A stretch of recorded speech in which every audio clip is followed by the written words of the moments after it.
Hey, what is going on, everybody? Welcome to Super Lunch Roast Podcast, episode number 115. I am Brendan. And I'm Nate. Hey, the second part of that statement finally gets said again. I love it.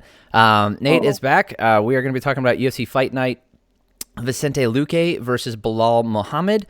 Remember the name. It was a really good fight. The card had some interesting things on it. We are going to go over... So we're going to split this up. This is going to be just covering the main card, and then I will cover the prelims in a later video. But there's some things that happen on the prelims that are going to have implications over what we talk about on the main card, i.e. fouling until you get penalized. We are going to talk about that shit. So, so like I might mix in some prelim stuff here, but generally speaking, we're going to go over the main card. So before we get started, I'd really appreciate it. It would mean a lot if you could like and subscribe. It's really freaking easy. All you got to do is hit the subscribe button. If you like MMA, if you like people talking about MMA, if you like the UFC, I do at least one of these every single week. I cover all UFC events. I've been covering every Bellator event lately. I cover every single American Eagle FC card, and I will cover some ONE FC. And then hopefully in the future here, coming up soon is World's Strongest Man.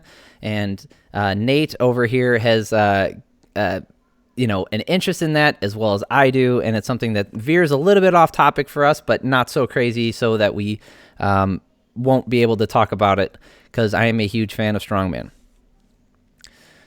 And hey, it is a physical endeavor. Yeah. Oh, I think there's a lot of crossover. I mean, I think a lot of people who are interested in MMA find a fascination with strongman. Also, if you don't notice the excellent video quality and stability over on Nate's side, he is currently recording on Amazon's finest talent. he misplaced his webcam. So we. I can't tell if you're being sarcastic right now. I mean, it's Is it bad? actually so no. Honestly, the video is really not bad. Like, if you told me this was a Samsung tablet that you're recording on, I'd be okay. Or if an iPad, I would believe you. It really doesn't look that bad. I was just joking because Amazon tablets are notoriously terrible for a lot of things. Eat it. AKA, they use their own app store, which has 3 apps. Yeah, you just sideload stuff. I just got a Amazon Fire, like a stick, a 4K stick, and because it was on sale, because they always are. It is way faster than Roku and Chromecast. Like it's very smooth, and you can sideload a bunch of programs on it. It is excellent. Good job, Amazon. Look, that multi-billion-dollar company really knows their way around one product. Okay. Let's get started. Let's talk about the main event. So, Vicente Luque, the silent assassin, taking on Belal Muhammad, obviously representing Chicago, as well as he's Palestinian, and that was a big thing for him. He got the decision win here. All right, so I'll pull up the stats with Nate's beautiful face next to him. As you can see, round by round here. So these the statistics were relatively close. Going round by round, I thought it wasn't a good look for Muhammad to keep backing up the way he was, and it's kind of screwed people over. I mean, octagon control, aggression, like ultimately, like even if you want to just take it to how it looks in the fight, yeah, it's just like how it looks ultimately is the biggest impact. So I have a PDF that I would love to show on one of these episodes, and I will eventually. It is the official guidelines. I talk about them all the time, but the number one thing on there is damage and effective offense, right? So if in this example, if I punch you, and its cumulative damage is outweighed by instantaneous damage, right? So if you punch me one time with X amount of damage, and I punch you 10 times, that adds up to that same amount of damage that you did in one punch. Your punch is more valuable. So Tony Ferguson fights very well for these rules. Absolutely. It's about damage. And here's the thing. If they did proper judging off of the criteria more often, we would see that the guys who just walk forward and get punched in the face don't win anymore. And that's okay, that wasn't that extreme in this fight. The first round really was like, it was pretty technical.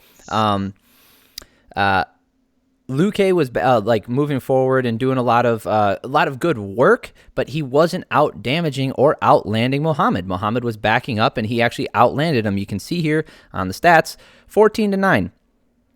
Right, so it wasn't a blowout or anything, but actually, sorry, flip that. Luque did more damage in the first round. My bad.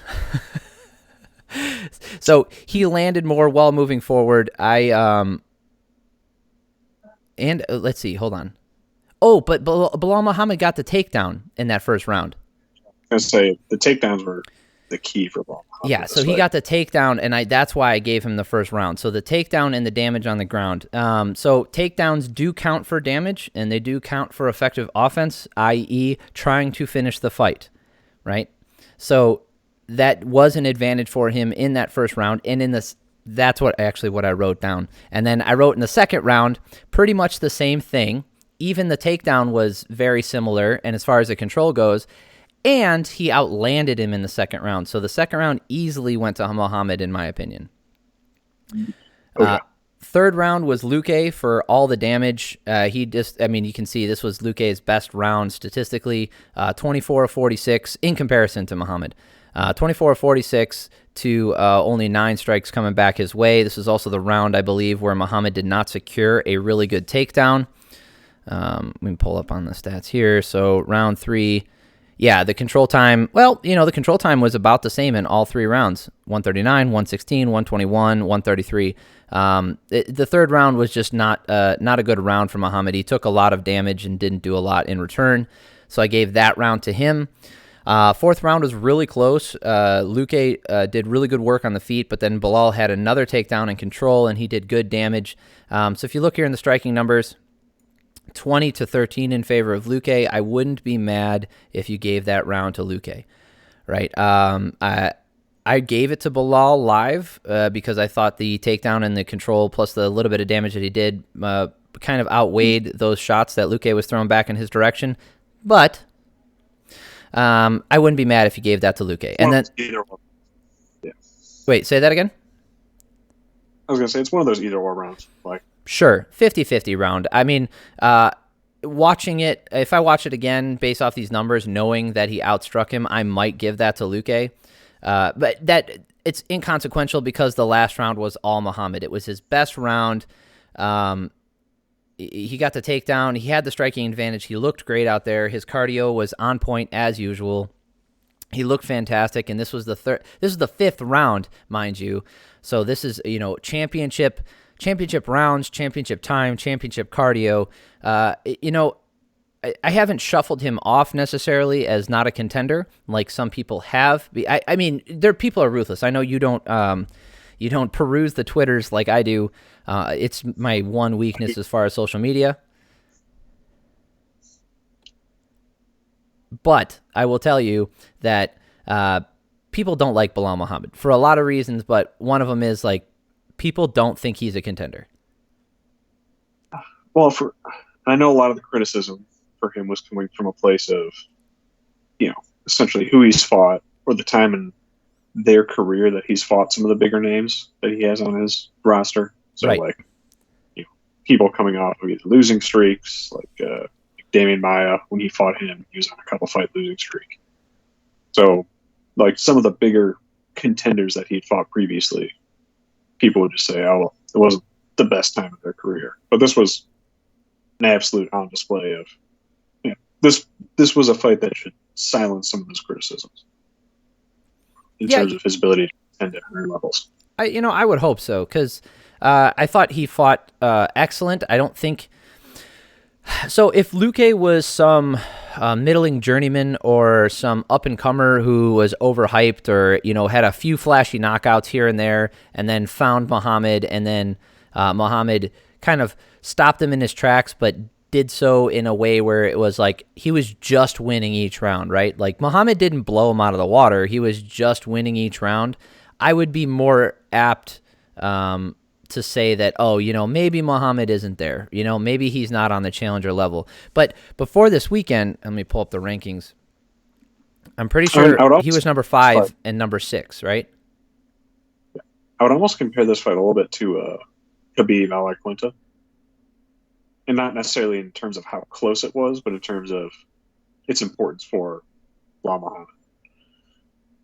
Yeah, I mean, before this weekend, he was ranked number 6, and Luque is ranked number 5. I mean, that's a pretty good example because, was this the... See, here's the thing. It's easy. Now, what I'm worried about is that after this weekend, people are just going to shit on Luque. Because because they don't think Muhammad is that good. All right. Well, that's what I mean. That's what's happened in the past. Fucking accidentally beat some of the people he's beat. Like, for whatever criticism you want to give him, like, he has obviously shown up and won. Like, and also going into the 5th round, being able to hang with that kind of cardio, put on the show he did. Like, all right, yeah, maybe he's not your favorite style, which probably is also what people get at. Stylistically, he might not be the most exciting.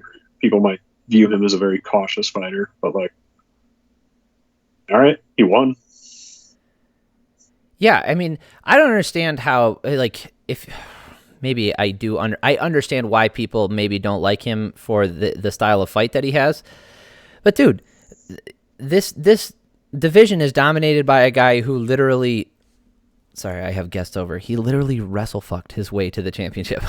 Like, that's what he did. And yeah, he had, one flashy knockout. I think Usman had that one knockout over El Pantera. I don't remember that guy's name. I think he has a stereotypical Brazilian last name. It's not Silva.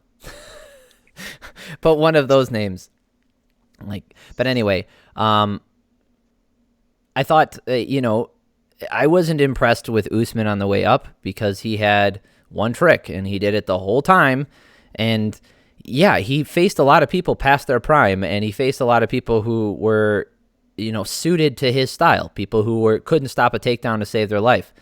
And, he got that Hail Mary when he got saved by, I don't remember what referee did it, but when he was in that 50-50 position with Damian Maia, and they both had the shoulders locked up and the underhook, and Damian Maia was trying to take his back, but they were tied up and they couldn't go anywhere. And really Usman's elbow was cranked all the way behind his back, and he just, refused to give the position. And rightfully so. I mean, he's doing a good job, but the referee stopped them for stalling, even though that was one of the hardest positions to get into for Maia. And, that's one of the knocks I had on Usman coming up. And as far as Muhammad goes, I think a lot of that criticism can be thrown his way. But retroactively, I can I have softened, because you look at Usman and he's been excellent. The talent that he's faced, the way he's beaten all of them, and then afterwards, what they've gone on to do, and like how good some of them have been, especially like Colby Covington and that kind of stuff. Gilbert Burns, Tyron Woodley's not a good example. He was past his prime. And listen. I know Muhammad said he doesn't want the title, or he wasn't calling out the title anymore because nobody's paying attention to him, and he called out Colby Covington instead, which I do love. I think that was a good call. Yeah. I mean, yeah, that's a great call out because it makes it hopeful. If Colby reacts at all, then then Muhammad wins here. If he says no, if he says yes, if he calls him names, anything's a good reaction here. So no press is bad press. As far as that goes, the thing is, I'd rather see him just fight for a title at this point. He's on a 6-fight win streak? Worse. No, sorry. I am so sorry. He is not, because Leon Edwards poked him in the fucking eye. 1, 2, 3, 4, 5, 6, 7. 7 out of his last 8 One of them was a no contest. And the only loss since, okay. Worse. People with worse situations have gotten better title shots. Yes. Let's just, well, I have his record up right now next to you. Oh, go ahead. I'm sorry. Yeah, it would be something new. Like, people with worse situations have gotten a title shot. Like, you clearly put on Jorge Masvidal twice. You know, I'm not even saying that, but like, well, legitimately, it would be a nice change of pace for the division to inject some new blood into the title shot, other than Jorge Masvidal and Kobe Covington. Yeah, the dude. Okay, going back to 2017. So 2016 was the last time he faced Vicente Luque. So that was a loss. Then he won 4 fights. Randy Brown, Jordan Mean, Tim Means, Chance Ray Contreras. What? I don't know that guy. Then he lost to Jeff Neal in a unanimous decision. Then he beats Curtis Millender, Takashi Sato, Lyman Good, Diego Lima, Ipoke, Leon Edwards, beats Damian Maia, Stephen Thompson, and Vicente Luque. You're going to tell me with a straight face that doesn't equal a title shot? On what planet? Now, granted, there might be other people who also deserve a title shot. That's fine. We can have that discussion. But saying that he doesn't deserve one is ridiculous. Yeah. Oh, yeah. I completely agree. I just think it would be good for the UFC. Just a change of. I think the division is kind of staled out a little bit with the back and forth between Covington and Masvidal with title shots. Like, well, you got Chimaev. Chimaev jumped in there at he's number 3 now after beating Burns. Yeah, I wouldn't be mad at that either. But just something other than Covington or Masvidal for a title shot. Well, Leon Edwards is supposed to get the next title shot, and he hasn't fought since he's been supposed to. I was going to say, he's been supposed to get a title shot for like 5 years. Yeah. Really unfortunate, bad luck. Also, just a bad attitude, and the way he fight, like that good performance against Nate Diaz and then just getting schooled on in that last round and basically almost losing. It's just not a good look. I don't know.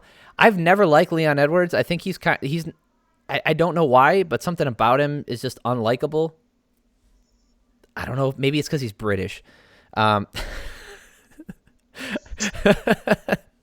Fucking British people. Anyway, this was a good win. It's a good win for Muhammad. I think he's probably going to switch places with Luque. He'll probably be bumped up to number 5. Luque is going to drop down to number 6. Oh, also, side note, the reason I mentioned that he deserves a title shot is you're going to tell me after this weekend if Luque didn't go out there and beat Muhammad that people weren't going to be clamoring for a Luque title shot. Get the fuck out of here. Of course they would. Of course they would. And they're both in very similar situations, beating similar caliber of opponents. Like, as far as I'm concerned, they're identical in their career trajectory as of right now. So a win is a win versus either one of them. Muhammad got the win. He should get the title shot. Yes. Yeah, I mean, I thought the fight was fine. I feel like it wasn't anything to write home about. But it was also the least exciting. It was the least exciting part of this card in terms of things that happened during. Yeah, there was some interesting stuff that happened. Let's see. Was it the co-main event? Nothing. Yes. Co-main event. We're going to start talking about it. All right, cool. So, oh my God. I know how to pronounce his last name because I took a note, but this guy, Borralho, Borralho, it's Borralho, versus Omargadzhiev. Woof. All right, I'm not going to do that anymore. This fight, please don't. Borralho was dominating this fight. I mean, I can pull up the stats here, but you really don't need to see him. He got the takedown. Yep. He was doing damage. 18-5 in the first round, 7-1 in the second round, and they were 6-6 in the third. We will talk about that in a second. Borralho was doing more damage. He was taking the back. He was, he held the back for both the first and second round pretty much the entire time, and Omargadzhiev couldn't really do anything. And then in the third round, Omargadzhiev had one hand down, right? He was standing up, no knees on the ground, but he had one hand down, and Borralho tried to lift his head up and knee him, right? So by lifting his head, his hand would come off the mat, but his hand didn't come off the mat, kneed him in the head, illegal strike, and the fight gets called off. We talked about this the last time it happened. That was a big one.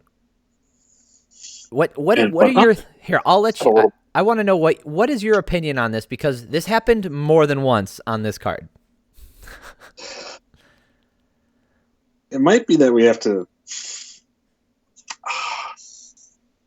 For me, I almost just want to go back and start looking at the rules for how knee to a ground opponent is determined. Because honestly, that's kind of what this fight really. What I felt like this card put a spotlight on was, all right, in the heat of the moment, this is kind of it's a complicated rule, and I don't even necessarily know if I agree with it in the way that it's framed. Well, but at the same time, it is actively a rule, and yep. It was broken. And I'd say you can call intent, if you want to talk about intention, I feel like intention would be something that you bring up during an appeal, not during the moment. Yep. But in the moment, it should be enforced in the way that it should have been enforced, which it got failed to. If you want to appeal it into a no contest, cite intention and the fact that he was winning the fight going into it, okay. But that should be an appeal, not. Oh, I didn't say this at the top. Borralho got the win. Yep. He didn't get DQ'd. That's why it's wild. Yes. So, I will give you the easy answer, and I'll give you the more complicated, my more complicated opinion. The easy answer is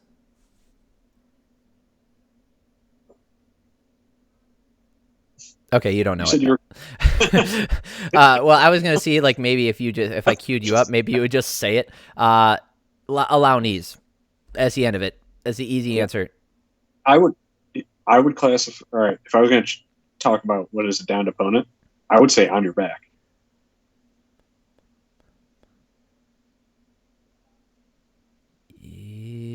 Like back touching the wall.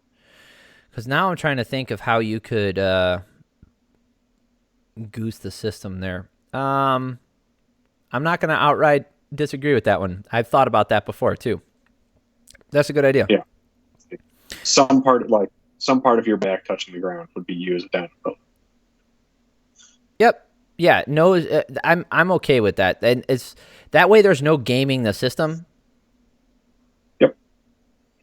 Right. Because if you're down on all fours, you're in a very you're wrong. You're in a very compromised position there. You're wrong.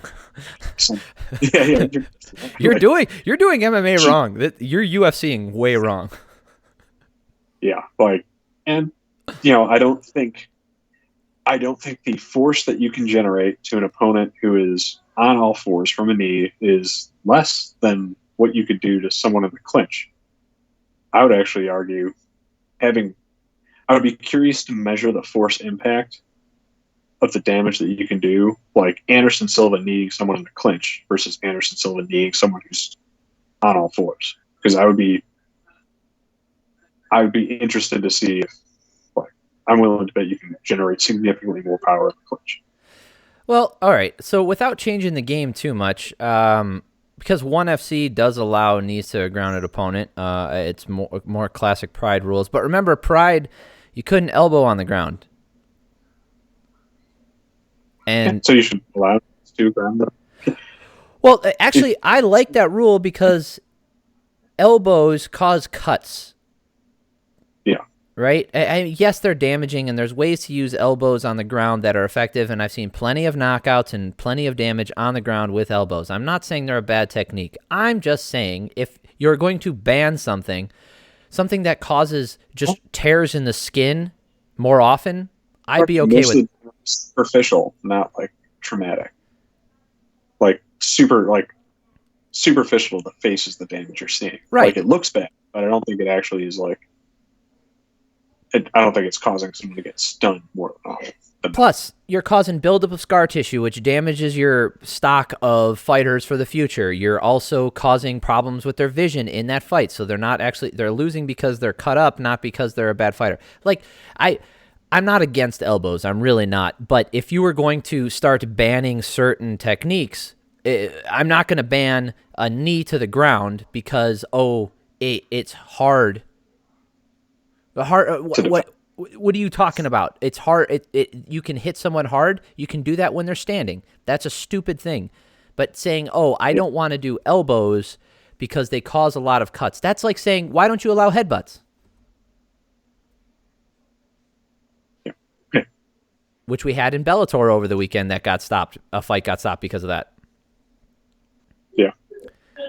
It's the same thing, but headbutts.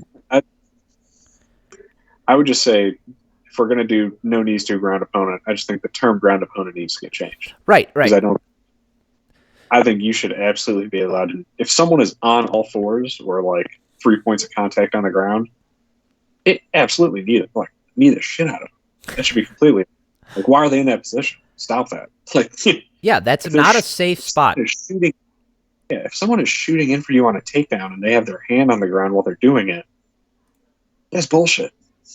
Yeah, they're just playing a game, and I don't like it. Should absolutely be able to meet someone shooting in for a takedown with a hand on the ground with a knee to the face. Like, that's. I agree. Yeah. I mean, to close on this, like, as far as how I feel about how this was handled, the guy. Yeah. So here's the thing: is he broke the rules? I've always said intent is irrelevant because a rule is a rule, right? Did you intend to grab the cage? It doesn't matter. You grabbed it. I don't give a shit. Like, intent is only important afterwards because then I can say, hey, like, that was clearly not on purpose. Therefore, that's when you can start to do stuff after the fight, right? You can go back and investigate. Be like, hey, should this be a DQ or should this be no contest? So, in this case,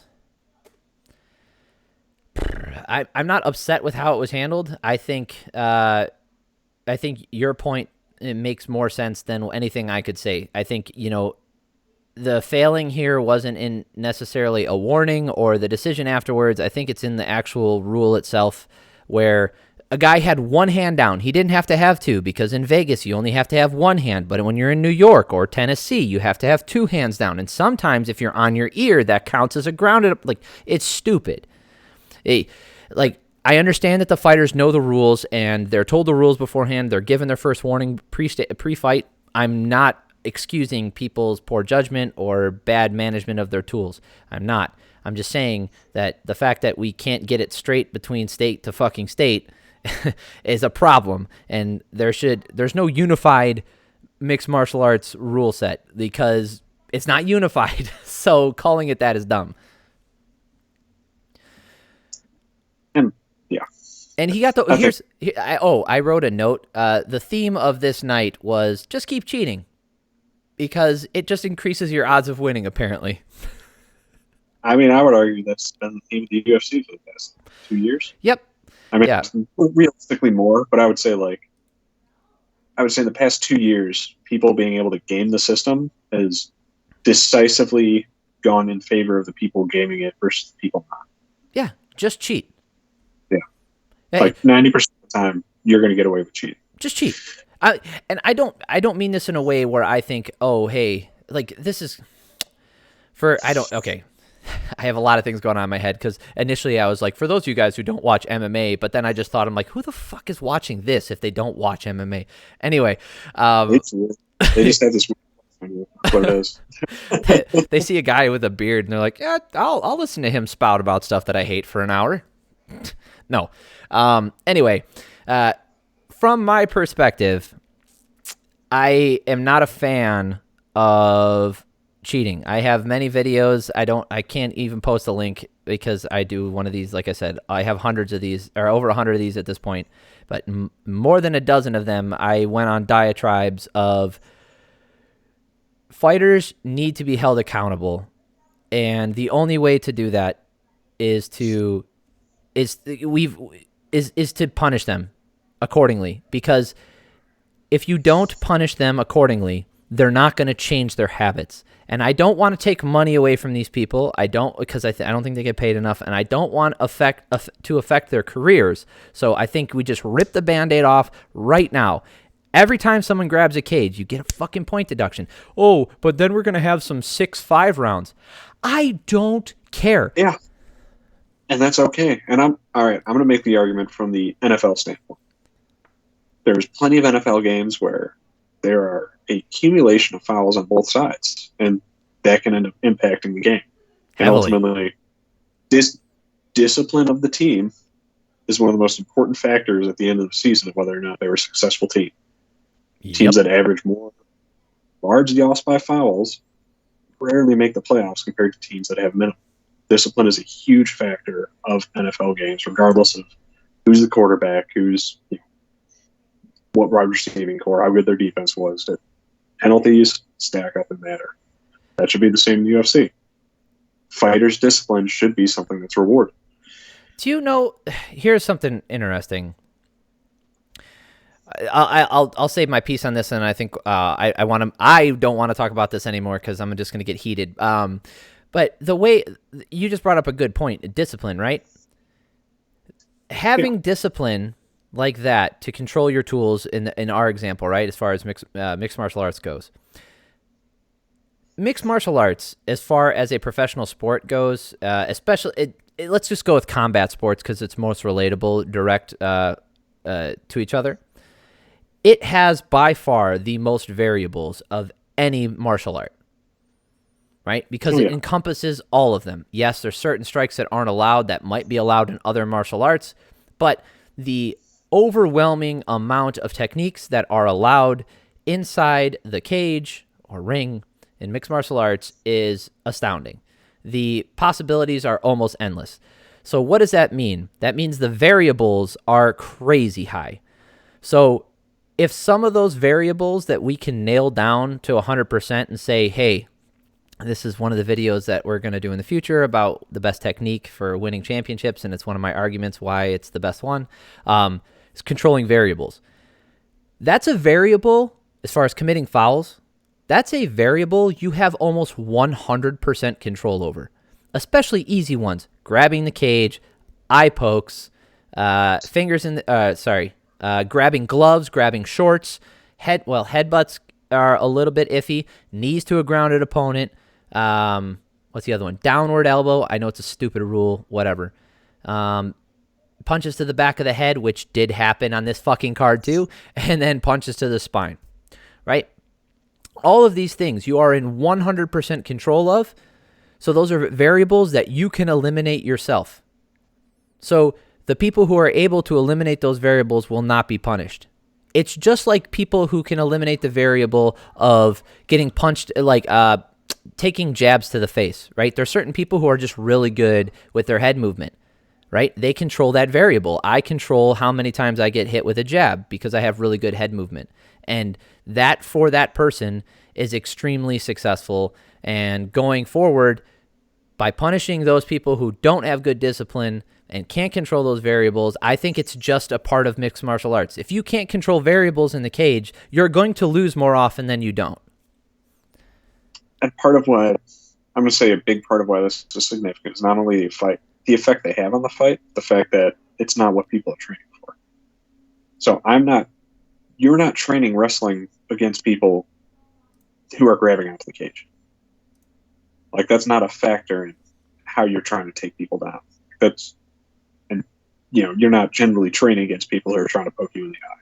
Like, right. Just to the point that you brought up. Like, yeah, you train to defeat what is legal in the sport, not what is illegal. Right. And if you know something's illegal, That's on takedown. Like, that's okay. All right. I'm good. Are you good? Do you want to keep talking about this? I don't want to, like, it's just going to put me in a sour mood. So I think we're both in pretty solid agreement all around. Yeah, so to bookend that, Borralho gets the win. Oh, man. All right, moving on here. So Fialho, Andre Fialho is how you pronounce that name, versus Miguel Baeza, Caramel Thunder. Ooh. I love it. That's a good nickname. This fight was actually really fun to watch. Quite a banger, if you will.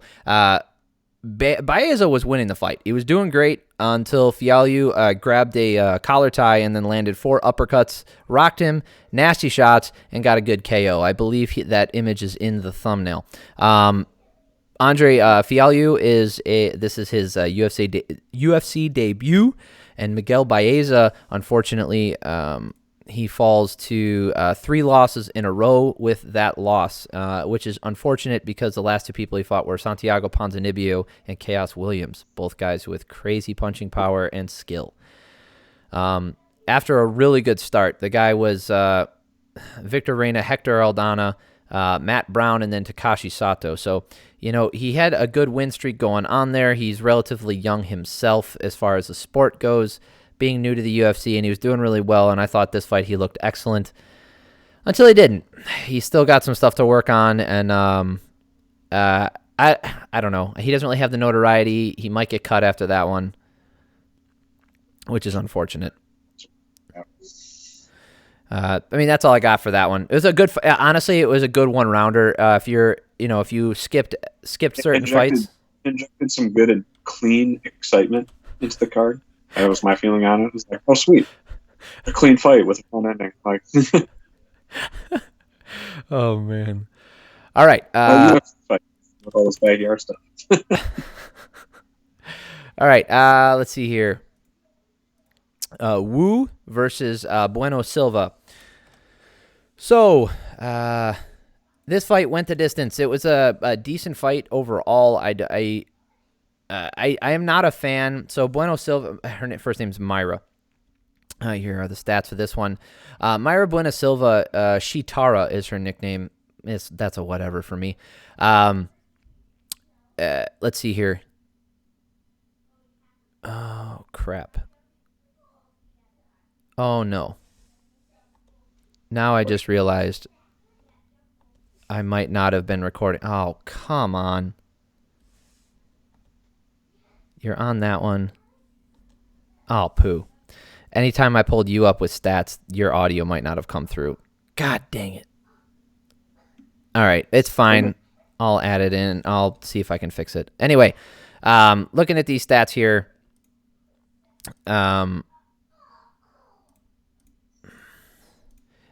Silva kind of dominated this fight, which was not necessarily expected, but she was the favorite to win. She is not my favorite fighter when it comes to her reactions to things. She's one of those people who likes to take punches and kicks and then shake her head like this and be like, okay, fine, but you're getting punched and kicked. Reacting like that isn't getting you points, in my opinion. I hate that shit. It drives me nuts. If you do it once in a while, right? If you're like, oh, that didn't do anything. Okay. But she has a habit of doing it like after every time she gets touched. First round easily went to her. She landed some really big shots. Wu wasn't able to do much, and she was on the back foot the entire time. Second round, better round for Wu. I actually gave Wu the second round, even though she's behind here in the statistics. She's just barely behind. I thought she did enough, but if you gave her that round, I'm not mad. And then the last round here, more Silva just did a ton of damage. As far as like future for these girls go, or these women, sorry. Bueno Silva is like a hard hitting bantamweight. Yan has more. Wu, Yanan, not Yan. Wu has like this, volume style where she's throwing a lot of stuff out there. So, I don't know if she's going to be like if Silva's got the stuff to go the distance with some of the better people, but it is bantamweight, and bantamweight's a desolate wasteland of people not of either old fighters or people like nobody knows. It's dude, it's really weird. You know, Miesha Tate's still ranked number 9. It is. I'd say it like it's a division that's had a huge fall off, which is a shame, because that was like once upon a time that was the division of women's MMA. It was the only. Yeah, you're right. It was the only division, and at that point, you know, with Ronda Rousey. Yeah, but it's just I've talked about it before. It's just not the sweet spot. You know, it's female MMA is relatively new in the professional space, especially in the UFC. It's relatively new as far as female body types, female body sizes. It's more at the upper end of athletic of what we're seeing as far as like the athletic women. I think 115 and to a lesser extent 125 are more the sweet spot. You're going to find more women, just a larger pool. Similar in the men, right? It's similar with men. You know, the 155ers, the 170ers, those are your deepest divisions. There's not a giant stack of light heavyweight and heavyweight talent. No, partially because they go elsewhere. Yeah. But also, there's better opportunities. I mean, but also there's just... Sorry, go ahead. I was going to say, there's better opportunities for people who don't fall in the average, like, weight and height categories. Yep. For men. Like, you know, if you're going to take the average height and weight, you're not going to compete in most other athletic endeavors because they're not weight classes designed around it. But if you're taking one that has weight classes, the people that fall within the averages, there's going to be a higher degree of competition, like, quantity, and maybe to a certain extent quality, since there are so many people they have to compete against within their own weight division. So kind of a cream rising to the top sort of deal. Yeah, I mean, I think I've been kind of hard on these divisions recently, and I don't think I'm out of place, nor do I think I'm out of turn saying that they are not at the level. The UFC's not. The UFC what? Like I don't think the UFC is investing very well.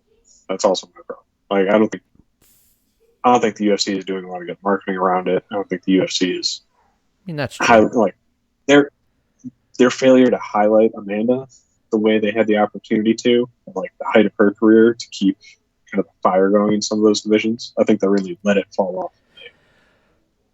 Yeah. Okay. I'm not gonna outright disagree with you.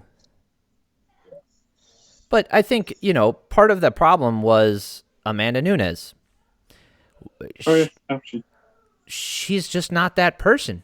She's not an outwardly negative person. She's not outwardly like braggadocious or just outwardly expressive. She does her work in the octagon, which is good work. And she was doing the George St. Pierre, right? Which is building up enough wins over time, becoming a legend. And then in the process, becoming a draw because of her domination over the division. It just so happened that, I'll throw you a better example. Currently, Valentina, as big as she is to MMA fans, nobody knows who she is. Exactly. Yeah, nobody knows who she is. She should be against the stars. If you're going to throw UFC people into other entertainment endeavors to try and draw attention to divisions, like that is someone that you should have. She's the best female fighter on the planet, hands down. And she's she also has incredible versatility of skill sets, where you can put her in a lot of different arenas and draw people from different arenas to the UFC. Give her male testosterone from birth, and have her be who she is skill-wise, and she's a champion in whatever male division she's in. Just, the skill set that she possesses is unbelievable. Yeah. That's kind of my point. Like, you don't see them. Not that they were actually investing a lot in most of their male stars these days, like outside of Like they really. Nope.